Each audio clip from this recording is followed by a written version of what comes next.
Nós vamos iniciar então o nosso estudo nessa sexta-feira do nosso livro Fonte Viva.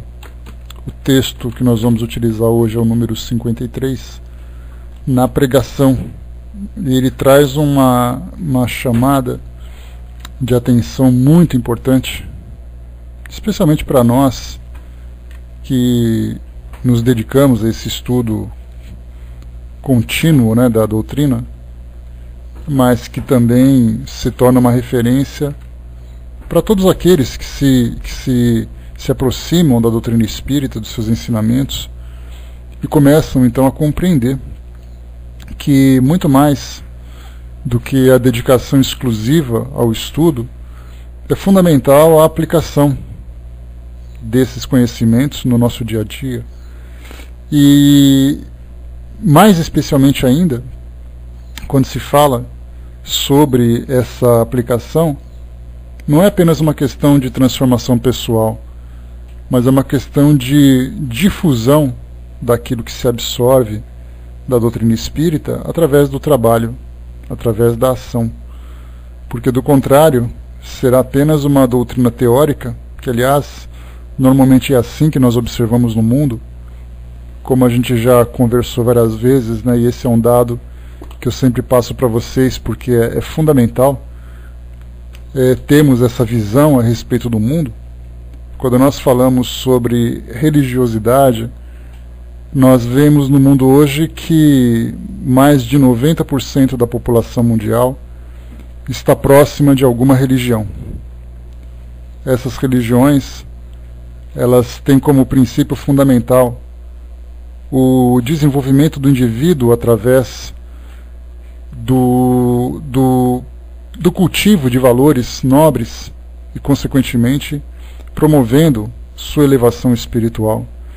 Então todas as doutrinas falam sobre amor, falam sobre a aproximação de Deus, falam sobre trabalhos realizados pelos seus mentores, pelos seus fundadores, por aqueles que de alguma forma se tornaram referência. Nós temos o cristianismo, nós temos as religiões evangélicas, cada uma fundada por um missionário, se nós pegarmos a Igreja Metodista, por exemplo, aquela que já há umas 2 décadas eu fiz parte, nós tínhamos ali o Wesley, que era um inglês que fundou essa igreja. Temos igrejas batistas, presbiterianas e tantas outras, cada um com o seu fundador. Nós vamos para a religião islâmica, entrando numa dimensão bem maior, onde nós tivemos ali Mohammed, ou Maomé, que foi aquele que trouxe as profecias de Alá. Tivemos o budismo, através de Siddhartha Gautama, e tantas outras religiões, cada uma fundada por um grande missionário, por um espírito trabalhador, um espírito nobre. E quando nós nos aproximamos dessas religiões, e aí nós voltamos àquela informação anterior, dos 90% da população mundial, quando se aproxima dessa religião, normalmente eles não se aproximam do exemplo que foi dado pelo seu fundador, mas segue aquilo que foi passado, segue aquilo que foi transmitido. E nós temos aqueles que ou repassam essas mesmas informações, dizendo para você que se você absorver esse conhecimento, decorá-lo, gravá-lo, já vai ser o suficiente para que você alcance as altas esferas celestiais que são prometidas por todas essas religiões.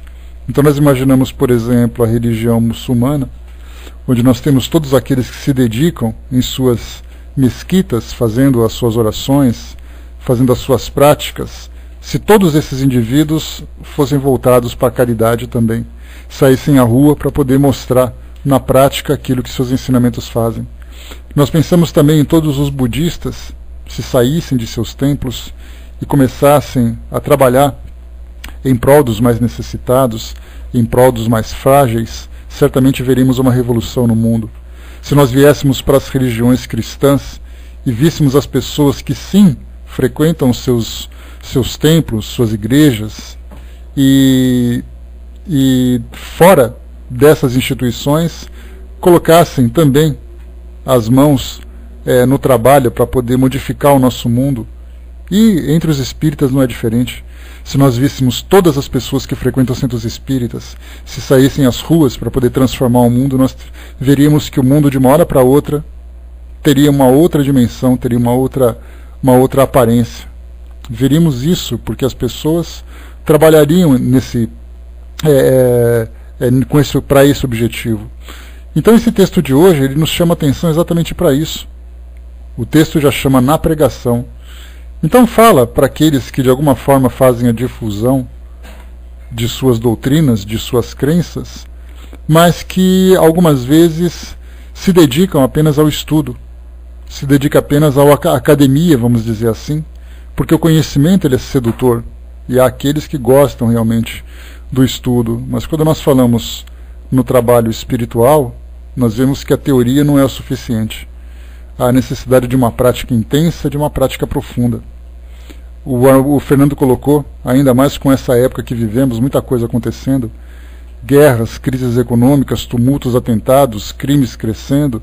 Então a gente vê que, como nós conversamos essa semana, né, Fernando, nós trouxemos para vocês aqui no estudo do livro Céu e Inferno, quando Kardec falava sobre as convulsões sociais, e foi no tema, deixa eu pegar aqui, nós estudamos nas questões e problemas que tratavam das expiações coletivas.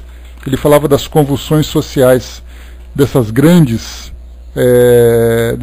abalos numa sociedade que nada mais são do que manifestações de insatisfação, e cada grupo se manifestando de acordo com sua capacidade. Aqueles que ainda trazem um instinto primitivo utilizam da violência, utilizam da agressão para poder manifestar a sua insatisfação. Aqueles que são mais intelectualizados utilizam da palavra, utilizam do discurso para poder apontar aquilo que está errado. Então assim a gente vai mostrando, né, cada um manifestando a sua insatisfação. E ao mesmo tempo que nós encontramos essas manifestações revelando as necessidades de uma sociedade, em todos os lugares do mundo, aqui no Brasil nós temos várias manifestações, na Europa nós temos outras, né, a gente tem inclusive na própria Ucrânia, hoje com um tumulto muito grande, por causa dessas questões sociais. A gente vai para a Tailândia, encontra isso também, em todos os lugares nós temos essas manifestações. Por isso então nós observamos que as religiões estão presentes na vida de todos, mas as religiões não se tornam efetivas para minimizar essas dores, para minimizar essas convulsões, exatamente porque as religiões se tornaram teóricas. E elas se tornaram teóricas prometendo algo que não se alcança através da teoria. E nós que temos a doutrina espírita como ponto fundamental a filosofia, que nos dá a possibilidade de observar, de analisar, de levar a reflexões profundas, de tirarmos as nossas conclusões, é importantíssimo que nós também tenhamos esse ponto de vista, que a doutrina espírita te oferece um conhecimento a respeito do mundo espiritual, da essência espiritual do homem, como Kardec traz como definição. O espiritismo fala da origem, do destino e da relação que o homem tem com o mundo espiritual. Só que muito mais do que isso, você tem o conhecimento do que você é, você tem o conhecimento de onde você vai ou onde você pode ir, quais são as influências que você sofre, mas se você ficar apenas nesse conhecimento, será como se nenhum tipo de ação fosse empreendida para que você participasse, ou para que nós participássemos de fato dessa relação saudável e alcançássemos aquilo que nós desejamos. Então, o que nós observamos dentro do meio espírita é que aqueles que se destacam na divulgação, através de palestras, através de publicações e tudo mais, necessariamente estão envolvidos com um trabalho prático, exatamente porque essa é uma grande orientação, ou uma indicação do plano espiritual, que se você quiser falar sobre a doutrina espírita, é importante que você mostre o que é exatamente aquilo que você fala. Então a gente vai aqui para o texto de Emmanuel, que ele vai trazer para nós esse conteúdo mais direto e de uma forma mais organizada, que vai nos levar a essas reflexões que são bem interessantes. Então aqui no item, na pregação, ele separa para nós aqui uma passagem do segundo livro, da segunda epístola aos Coríntios, capítulo 12, versículo 15, e ele diz assim: eu de muito boa vontade gastarei e me deixarei gastar pelas vossas almas, ainda que amando-vos cada vez mais, seja menos amado. E começa para nós aqui: há numerosos companheiros da pregação salvacionista que de bom grado se elevam a tribunas douradas, discorrendo preciosamente sobre os méritos da bondade e da fé, mas, se convidados a contribuir nas boas obras, sentem-se feridos na bolsa e recuam apressados sobre disparatadas alegações. Impedimentos mil lhe proíbem o exercício da caridade e afastam-se para diferentes setores, onde a boa doutrina lhes não constitua incômodo à vida calma.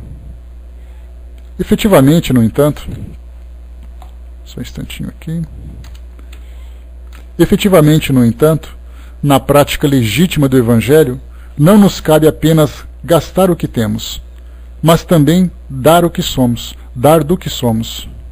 Não basta derramar o cofre para solucionar questões ligadas à experiência do corpo. É imprescindível darmos-nos através do suor da colaboração e do esforço espontâneo na solidariedade para atender substancialmente às nossas obrigações primárias à frente do Cristo. Quem de algum modo não se empenha a benefício dos companheiros, apenas conhece as lições do alto nos círculos da palavra. Muita gente espera o amor alheio, a fim de amar, quando tal atitude somente significa dilação, o atraso, o adiamento nos empreendimentos santificadores que nos competem. Quem ajuda e sofre por devoção à Boa Nova, recolhe suprimentos celestes de força para agir no progresso geral. Lembremo-nos de que Jesus não só cedeu em favor de todos, quando poderia reter em seu próprio benefício, mas igualmente fez a doação de si mesmo pela elevação comum. Pregadores que não gastam e nem se gastam pelo engrandecimento das ideias redentoras do cristianismo são orquídeas do Evangelho sob o apoio problemático das possibilidades alheias. Mas aquele que ensina e exemplifica, aprendendo a sacrificar-se pelo erguimento de todos, é a árvore robusta do eterno bem, manifestando o Senhor no solo rico da verdadeira fraternidade. Bom dia, fraterno, Osmar, João. Então, o que nós vemos nesse texto é essa chamada de atenção para a importância de que, primeiro, quando nós falamos sobre aqueles que trabalham na difusão da doutrina espírita, seja em qualquer meio, através de um texto que escreve, seja através de uma instituição da qual participa, não apenas como um frequentador, mas principalmente como um colaborador, nós observamos que estar ali presente é muito importante. Falar sobre e ter conhecimento também é muito importante.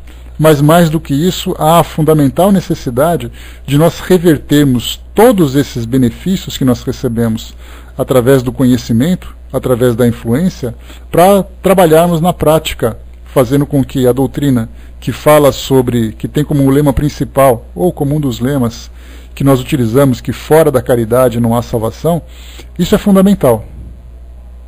E quando nós entendemos, nós já fizemos até estudos no Evangelho segundo o Espiritismo a respeito da caridade, e nós conseguimos observar vários aspectos que a caridade se apresenta para cada um de nós. Cada um exerce o trabalho em benefício do próximo motivado por uma determinada necessidade. Nem todos têm as mesmas necessidades.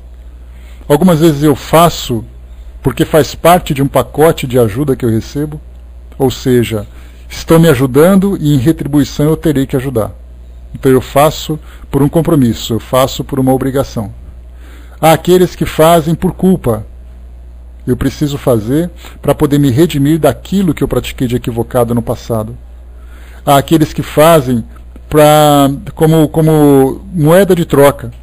Eu recebo tanto, então eu tenho que oferecer também para que aquilo que eu receba não pare de chegar.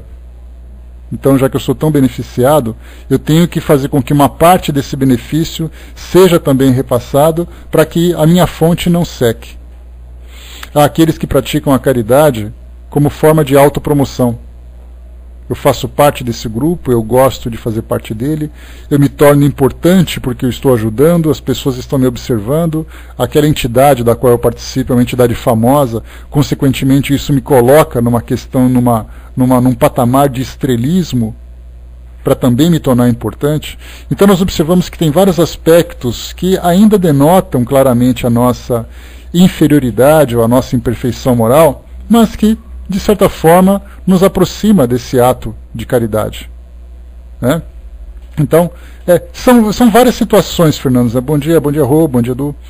Então, são várias situações que nos levam a essa prática. E é claro, como eu já falei para vocês, isso não pode ser desvalorizado.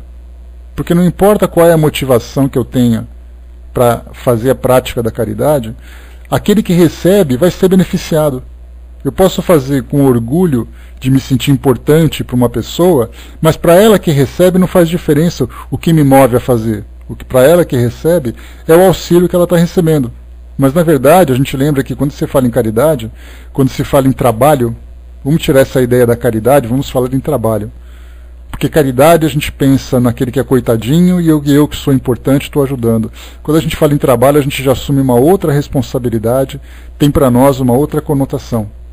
Então, quando nós falamos em trabalho, dentro dessas práticas espirituais ou espiritualistas que todos nós seguimos, e aí nós falamos de um modo geral, de todas as religiões, né, embora nós estejamos falando apenas entre nós, mas é importante que esse pensamento se estenda a todas elas, já que todas elas têm por base o desenvolvimento moral, e desenvolvimento moral não é eu me sentir bonzinho, é eu me desenvolver praticando o bem. Essa é a grande diferença. Então, quando nós trabalhamos, nós nos desenvolvemos.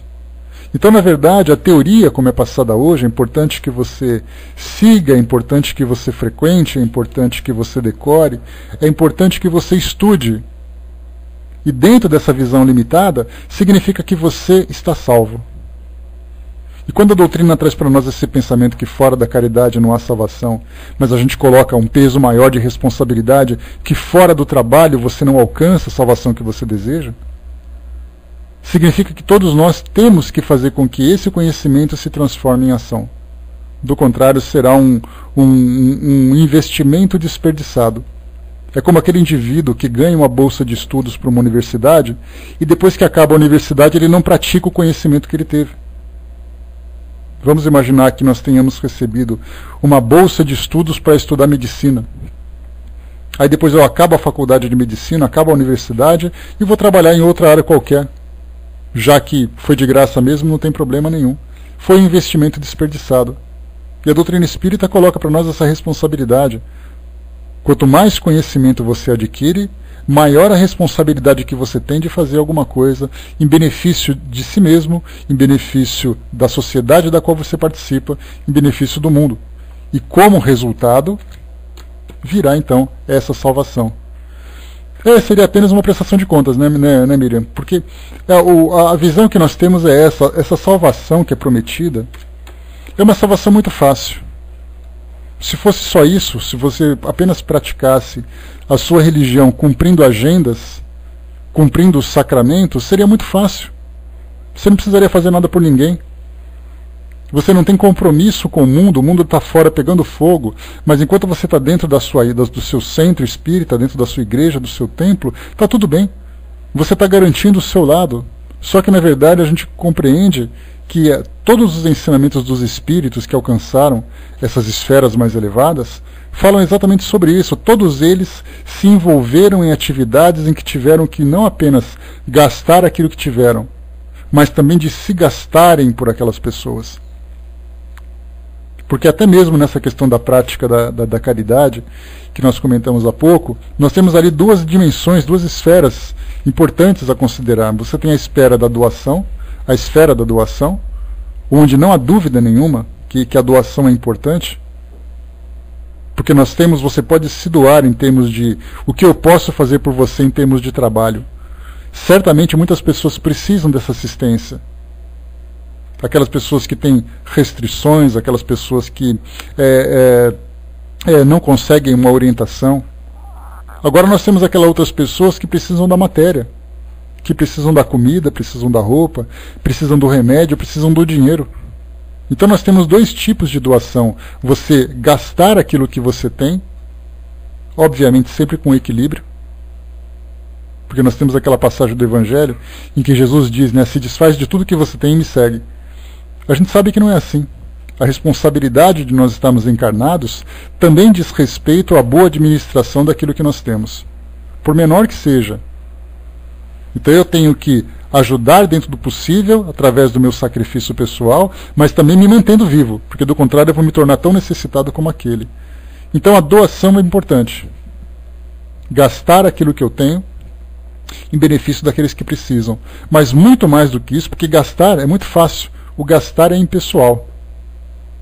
Eu faço uma doação, eu faço um depósito, eu faço uma transferência, eu encaminho para algum lugar, tudo bem, eu fiz a minha parte.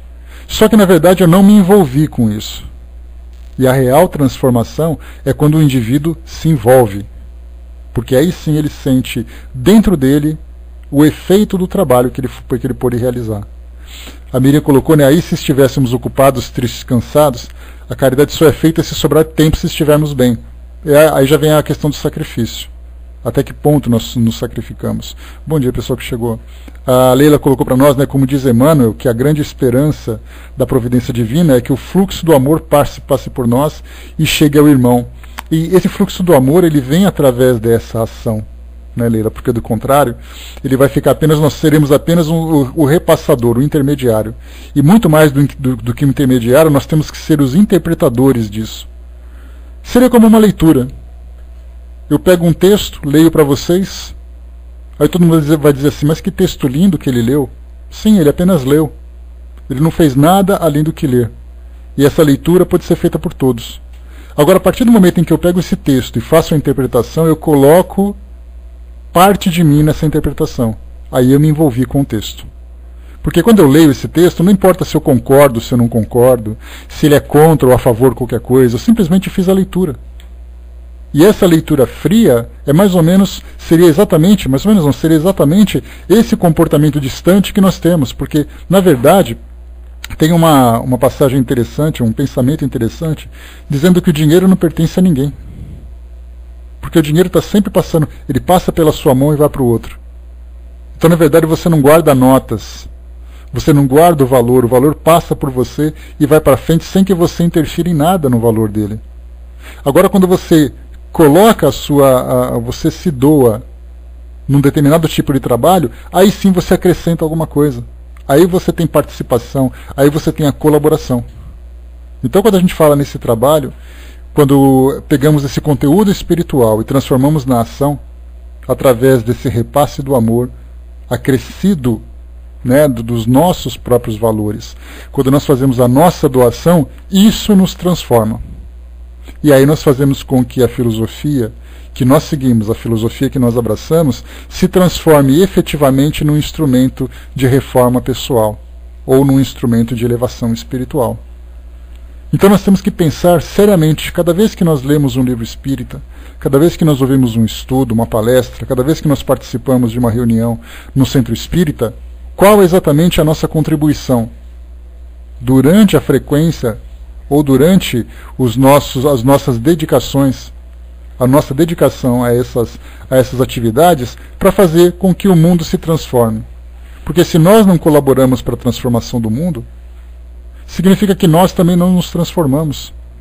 E a gente pode imaginar a quantidade de decepções que nós vemos no mundo espiritual, de pessoas que se dedicaram às suas crenças, se dedicaram às suas religiões, e chegaram no plano espiritual com cobranças. Mas falando assim, mas eu cumpri tudo aquilo que me foi apontado, todas as minhas obrigações foram cumpridas, em termos de práticas ritualísticas, em termos de dedicação ao conhecimento, ao estudo. Mas não houve a doação pessoal. E essa doação pessoal, voltando àquele pensamento inicial, que fora da caridade não há salvação, essa salvação é a salvação de nós mesmos. a salvação das nossas fraquezas, a salvação das nossas culpas, a salvação das nossas frustrações. Essa doação, ela promove essa transformação e, consequentemente, o indivíduo desenvolve em si mesmo o auto-perdão, desenvolve em si mesmo a capacidade de se elevar, apesar das suas limitações. Sem esse exercício, tudo é teórico, e teoria não resolve nada. É como se eu tivesse uma doença, e para curar a doença eu fico procurando na internet os textos que falam dela. Mudou alguma coisa? Não. Não porque eu não tomei o medicamento correto, porque eu não mudei a minha conduta, porque eu não tomei os cuidados que eram necessários. Eu simplesmente absorvi leituras, mas a doença continuou. E muitas vezes a doença está se agravando cada vez mais. Porque dependendo da doença, a gente lembra que, como diz para nós a Joana de Ângeles, em outras palavras, mas ela fala das nossas doenças morais, e algumas doenças se tornam cânceres. E esses cânceres estão se desenvolvendo, o câncer cresce. Ele é uma doença viva, que cada vez mais ela vai crescendo, crescendo, crescendo, e quando nós nos damos conta, ela está grande demais. E aí vem um trabalho doloroso de regeneração. Pelo menos o câncer moral tem cura. O câncer físico tem ainda os tratamentos e tudo mais, tem as cirurgias, os recursos, mas ainda não é curável, mas o câncer moral é. Só que dependendo da extensão desse câncer, ele vai demorar muito para poder se regenerar. Nós temos muitas vezes várias e várias encarnações para podermos depurar aquilo que um dia nós negligenciamos e acabou se desenvolvendo. Todos nós. E nós falamos, na verdade, Fernando, nós falamos para todos porque nós falamos dos seres humanos. Todos encarnados são espíritos, estão em desenvolvimento, independente da região onde moram, independente da raça, da nacionalidade, das suas crenças, da sua classe social, não importa. O espírito, quando está encarnado, ele está encarnado para poder se desenvolver. Mas nós falamos especificamente para nós, que temos essa maior responsabilidade porque nós podemos falar claramente. Não precisamos mais, como os próprios espíritos dizem, né? Chegou a hora em que todas as coisas deverão ser colocadas no seu verdadeiro sentido. Lá na introdução do Evangelho segundo o Espiritismo nós temos isso. Então nós chegamos claramente e falarmos assim, olha, nós temos culpa, nós temos problemas, mas nós temos potencial, nós temos recursos, e se nós não trabalharmos, isso não se resolve. Ao invés de dizermos assim, se você acreditar, você será salvo. Não é a crença que salva, não é você seguir que salva, mas é a ação, é o trabalho que faz com que haja essa mudança. Lá em cima o Hermes colocou, né, é o que eu sempre digo a mim mesmo, né, ler um pouco menos e praticar muito mais. Eu acho que se puder, né, o Hermes, fazer os dois, quanto mais conhecimento a gente tem, mais recurso, né, é como se fosse aquele, eu já falei para vocês do médico, isso porque o médico cuida de vida essencialmente, então talvez seja a profissão de que tem uma grande referência para nós. Aquele médico que estuda bastante, pratica bastante, ele consegue alcançar muito mais. Só que o problema é que o estudo é muito mais interessante do que o trabalho, porque o estudo é aquilo que me satisfaz, é aquilo que alimenta o meu intelecto, é aquilo que não exige de mim nenhum tipo de doação. Então nós vamos nos fechando dentro do nosso próprio universo, e esse fechamento faz com que nós nos sintamos elevados pelo conhecimento que nós adquirimos. Só que nós temos espíritos sofredores com grande capacidade intelectual, mas quase nada de capacidade de doação pessoal. Então, se nós pudermos manter o equilíbrio, ótimo. Fraterna colocou, isso é que acontece mais, né? Se fala, se lê, mas será que se sente? Esse sentimento só se desenvolve quando você se envolve, né, Fraterna? Para quem trabalha em contato com as pessoas, seja profissionalmente, seja através da autodoação, no trabalho assistencial, no trabalho caritativo, quando você se envolve numa determinada tarefa, você sente a dor do outro. E não pode ser uma dor paralisante, naturalmente, né? Porque quando você fala em compaixão, a compaixão é você sentir a dor do outro. Só que tem que ser uma compaixão cuidadosa.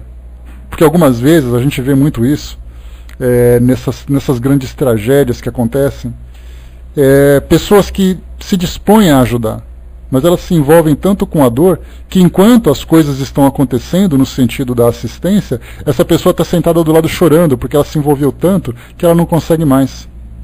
E eu posso falar isso assim com propriedade, que eu trabalhei na área de enfermagem durante um tempo, no Hospital da Aeronáutica, e eu me lembro que no começo você acabava pegando amizade com os pacientes. principalmente pacientes que ficavam durante muito tempo. Trabalhei num centro de terapia intensiva, então ali tinha pacientes que ficavam durante 2, 3, 4 semanas. E inevitavelmente você se envolvia com eles, porque você pegava amizade, e de repente o paciente desencarnava. E nessa hora, chegava em casa chorando, porque eu não conseguia lidar com a perda do paciente, tamanho o meu envolvimento. Aí o tempo foi passando, a gente começa a se envolver, mas começando também a tomar mais cuidado para manter esse envolvimento com equilíbrio. Então, quantas vezes isso acontece? Você se envolve numa atividade, por exemplo, numa atividade assistencial de qualquer instituição, seja ela espírita, seja não espírita, e aí então você vai lidar com crianças abandonadas, com crianças órfãs, com idosos abandonados, com pessoas doentes, e o coração para lidar com isso, e a estrutura para a gente poder sentir tudo isso e não se perder. Porque algumas vezes você se envolve em atividades dessa natureza, se envolve com o problema e se torna mais um necessitado. Em vez de você se tornar um enfermeiro, você se torna também um enfermo. Mas sem esse envolvimento, você não sente. Você não se transforma. Você não se sensibiliza com a causa. Esse é um grande problema. Pois é, mas essa é uma questão, né? Você não pode ver crianças chorando e tal. Então a gente se envolve, você vai num trabalho como esse, e quando chega em casa você tem que fazer terapia, tem que ligar correndo para Roberto e falar: Roberto, me ajuda, pelo amor de Deus. Porque eu estou chorando. Por que você está chorando? Porque eu vi o outro sofrendo. Quer dizer, o sofrimento não é seu. Mas o fato de você de não ser o seu sofrimento, você puxa para você mesmo. Então, o trabalho nesse sentido ele é importante por 2 pontos. Primeiro, porque você consegue se desenvolver humanamente. Se sensibilizar com a dor do outro, ver o problema como algo que é real, ver o problema não como uma teoria, não como uma estatística. Eu me lembro de uma passagem de Joseph Stalin, né, que foi ali um dos grandes chefes do comunismo durante a Segunda Guerra Mundial. E aí ele dizia assim, que se você pega 10 mortes, ela é uma tragédia. Se você pega 200 mortes, ela se torna uma estatística. Ou seja, a partir do momento em que nós começamos a ver a dor do outro apenas como números, significa que nós nos distanciamos da realidade. E esse distanciamento nos torna mais frios. Então é importante que nós vivamos esse calor. Eu acho que Madre Teresa de Calcutá, lembrando aqui a nossa querida Sandra, Madre Teresa de Calcutá ela demonstrava isso na prática. Que era uma mulher que, apesar da sua fragilidade física, né, de ser uma mulher franzina, pequenininha, e tudo mais, era um monstro espiritual, né, o tamanho do seu potencial. E todas as vezes em que ela era apresentada para a sociedade através da mídia, ela sempre estava envolvida com alguma coisa em que ela estava socorrendo alguém, em que ela estava prestando assistência a alguém.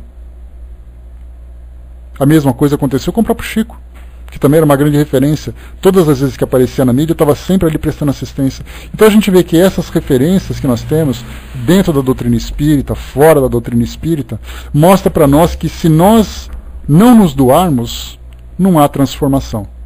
Claro que a doação que você faz, aquela doação da matéria, é sim algo que te mobiliza também. Porque você presta atenção, já é alguma coisa. Alguém está sofrendo, toma esse dinheiro, toma essa roupa, toma esse prato de comida e tudo bem, vai cuidar da sua vida. Já é um começo. Mas sem a autodoação, sem sentir o calor daquele trabalho, sem você sentir a dor daquele trabalho, sem que seja aquela dor desequilibrante, né? Sem isso, a gente não se transforma. E é essa sensibilidade que nós desenvolvemos em nós que vai fazer com que haja essa elevação espiritual. Você se eleva por aquilo que você sente, não necessariamente por aquilo que você fez. O fazer é importante, te dá créditos, porque você trabalhou. Mas se você não sente, não há esse envolvimento completo, né, Balk? Então a gente vê que esses grandes espíritos que se manifestam dentro da doutrina, através das comunicações, através das orientações, tiveram no seu currículo uma fase de suas vidas de autossacrifício extremamente profundo. Ou seja, se doaram, se sacrificaram, sofreram muitas vezes as consequências dessa doação, e esse sofrimento veio daqueles que não compreendiam, daqueles que não aceitavam, daqueles que não concordavam, mas ainda assim se sacrificaram. E foi exatamente esse sacrifício que fez com que eles se elevassem. Mas, sempre tem um mas, a gente vai usar o discurso que, bom, mas eu não sou desse jeito. Eu não sou tão elevado, eu não sou tão forte, eu não sou tão capaz como aquela pessoa. Mas nós temos a nossa capacidade, nós temos a nossa força, nós temos o nosso potencial. E o que puder ser feito diante desses pequenos atributos que nós temos, já é o suficiente.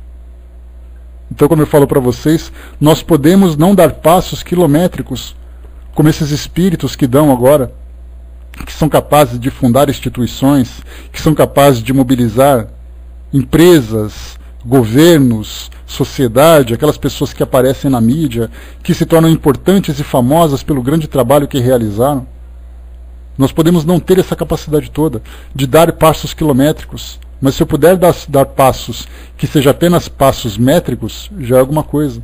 Se for passos em centímetros, que seja. E se for passos em milímetros, que seja. Mas são passos que nos impulsionam para frente, cada um dentro da sua velocidade. Mas é importante que nós fixemos o nosso pensamento da importância e da necessidade de nós nos dedicarmos a esse trabalho. Porque, do contrário, tudo aquilo que a doutrina espírita passa para nós, de um modo tão claro, de um modo tão direto, de um modo tão explícito, vai se tornar apenas teoria. E aí, então, nós que temos o orgulho de nos classificarmos como espíritas, nós sempre pensamos assim, bom, eu sou espírita durante tanto tempo, frequentei aquela instituição, desenvolvi aquele trabalho, ótimo. Aí eu chego no plano espiritual, dou aquela carteirada, meu nome é tal, eu sou espírita, era trabalhador de lá. Achando que a gente vai para a sala VIP, né? Aí, como eu sempre falo, o pessoal vai apontar e fala assim, tá vendo aquela fila de devedores ali, passa ali para você acertar suas contas. Porque é para lá que nós vamos, porque quanto mais conhecimentos nós temos, maior a responsabilidade que nós temos de administrar os nossos valores, de administrar o nosso potencial. Porque a gente tem compreensão de que nada que acontece na nossa vida vem gratuitamente. Seja aquilo que nos provoca algum tipo de sofrimento, seja aquilo que nos provoca grande conforto. Tudo isso para nós ou é um instrumento de correção, ou é um instrumento que nos permite trabalhar mais. Então a gente vê que o nosso mundo aqui não é um mundo que nós vivíamos a passeio. É um pensamento difícil da gente pensar, falar, poxa vida, mas eu tenho tantos problemas, ainda tem que pensar nisso? Sim, infelizmente você tem que pensar nisso. Todos nós temos que pensar nisso. Administrar as nossas dificuldades e, além disso tudo, ainda pensar naquilo que nós podemos fazer para poder recuperar o tempo perdido. Porque, do contrário, vai ser uma encarnação em que, claro que nenhuma encarnação ela se torna improdutiva. Ninguém passa pelo mundo sem fazer absolutamente nada em benefício de si mesmo. Sempre há um acréscimo, não existe uma encarnação perdida. Como diz um amigo, ele diz assim que mesmo quando você tropeça, você cai para frente. Então até os tropeços te impulsionam para frente. Porque você está caminhando. Então, na verdade, nós olhamos a nossa vida assim, estou aproveitando. A pergunta é, qual é o tamanho do proveito que eu estou tendo dela? Eu posso ter uma existência em que eu posso me impulsionar muito ou pouco. E para a gente fechar, eu faço aquela analogia que quando nós somos espíritos imperfeitos, espíritos devedores, é como se nós estivéssemos atolados dentro de um pântano. E nesse pântano, o que nos prende são os nossos instintos primitivos, as nossas imperfeições morais, as nossas falhas de caráter, as nossas tendências negativas. Então a gente está naquela areia movediça, naquele lodo nos prendendo, e a gente tenta sair, tenta se desvencilhar, caminhando em direção à margem. E a gente vai caminhando, passo a passo a gente consegue sair daquele lugar. Tenho certeza que vocês imaginaram um cenário de um lodo, de um pântano aí, com aquela névoa, aquelas árvores, aqueles barulhos de animais. É ali que moralmente nós nos encontrávamos. A gente conseguiu caminhar, e de repente a gente chegou num campo arenoso, aquele campo em que é difícil a gente caminhar, em que você dá o passo, seu pé afunda, você tenta subir, escorrega. Já saímos do pântano, estamos no campo arenoso. Logo, logo, quando a gente conseguir avançar um pouco mais, a gente consegue chegar num campo pedregoso, que ele tem o solo firme, mas as pedras ainda machucam. Esse é o mundo de regeneração que nós estamos entrando. Porque dá a impressão de que o mundo de regeneração é o paraíso, não é? O mundo de regeneração é um mundo de consciência, é um mundo de esclarecimento, é um mundo de grandes trabalhos. Então a gente vai caminhar machucando um pouco o pé, caminhando um pouco mais, pisando firme e tal, mas caminhando com mais vontade, com mais intensidade. depois a gente vai conseguir caminhar num solo mais firme, sem tanto machucado, até que mais para frente a gente consegue alçar voo. Aí então a gente simplesmente vai deslizar pelos ares. Mas falta muito para a gente alcançar tudo isso. Mas a gente primeiro teve que sair do lodo. Nós conseguimos sair. Agora é hora da gente começar então a caminhar por esse campo arenoso. Já caminhamos também. E agora vai chegar as pedras, né? A gente está naquela fase de transição, que você pisa na areia e de vez em quando pisa numa pedra pontuda. Aí o pé sangra um pouquinho, machuca um pouquinho, dá aquela topadinha com a cabeça do dedão, né? Para quem jogou bola na rua sabe como é que é. E assim a gente vai caminhando, porque o nosso objetivo aqui é sempre esse. Então essa ideia de que a salvação para cá, quem salva, se você fizer salva, se você não trabalhar, você não se salva. Se você não trabalhar, você não se envolve. Se você não se envolver, você não sente. É assim que a gente se transforma. E é essa a proposta que nós temos hoje. Então por isso, nesse texto que nós temos, na pregação, é importante para nós. A doutrina espírita, eu sempre falo para vocês, porque eu vivo isso. A doutrina espírita ela é apaixonante. Ela é apaixonante por aquilo que ela nos traz de esclarecimento. E se não fosse apaixonante, a gente não estaria aqui até agora, né? Então, estamos aqui juntos para poder fazer tudo isso. Então ela é apaixonante, ela é gostosa, ela é reveladora, ela é confortadora, ela é tudo.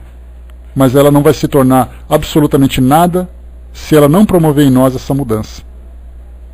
Por isso tenhamos sempre essa visão. Fechamos com um pensamento, me lembro de uma passagem do Divaldo Franco, logo que ele começou a fazer os trabalhos de palestra, né, que ele veio com essa proposta de fazer um trabalho de palestra, de divulgação da doutrina espírita, sempre foi um orador de grande potencial desde a sua juventude, mas ele teve uma revelação, para que ele construísse aquilo que era a Casa do Caminho, depois virou a Mansão do Caminho, lá na Bahia, na Feira de Santana, terra da nossa querida Ju. Então ele construiu a Mansão do Caminho porque disseram para ele assim, se você não fizer um trabalho de caridade para as pessoas, não adianta você ficar subindo nos púlpitos fazendo palestra. Isso aí vai ser apenas palavras. Então, faça suas palestras, mas coloque em prática ajudando aqueles que precisam. E é enorme, é uma coisa monstruosa, Brás. Tem não sei quantas mil crianças atendidas, não apenas na instituição, mas famílias que são assistidas também pela instituição. E isso porque ele fundou, junto com um amigo dele agora que veio desencarnar, inclusive, né, esqueci o nome dele agora, mas que veio desencarnar também, é quase uma cidade, né, Roberto? E aí então mostrou exatamente isso. Então, o Nelson, né? Então, que veio desencarnar, seu Nilson, ele veio desencarnar acho que mês passado, em dezembro, não foi, Miriam? Eu acho que alguma coisa assim, foi esse mês ou mês passado. Mas o ponto importante, que é fundamental para nós, faça seu trabalho de divulgação, mas ponha em prática isso através da caridade. A caridade envolvente, a caridade sentida, a caridade transformadora. Aí sim a gente vai conseguir fazer com que a doutrina seja para nós esse instrumento de transformação espiritual. Não adianta você ser espírita para se transformar moralmente. É necessário que você se transforme para você ser espírita. Nós fazemos o caminho contrário. A gente pega o crachá e se considera. Não é o crachá que vai te transformar. Faça o seu trabalho. E, consequentemente, você vai ser reconhecido como. Isso que é importante para nós. Então esse é o texto de hoje, pessoal. Né? Um texto denso, um texto reflexivo, né? Um texto que nos chama realmente a atenção, mas que vale a pena sempre ser relido. É o texto número 53, na pregação do nosso livro Fonte Viva. Né? E a gente encerra por aqui o nosso estudo de hoje, esperando, né, que tenha sido proveitosas essas reflexões, que tenham sido proveitosas, porque é sempre importante para nós vermos a doutrina espírita, não apenas como ela confortadora, mas também como grande responsabilidade que nós assumimos. Eu vou passar para a nossa amiga Miriam, que vai fazer o encerramento para nós. Depois a gente volta para dar os recadinhos para vocês. Então, não esqueçam, façam a lição de casa, tá? Releiam esse texto com cuidado.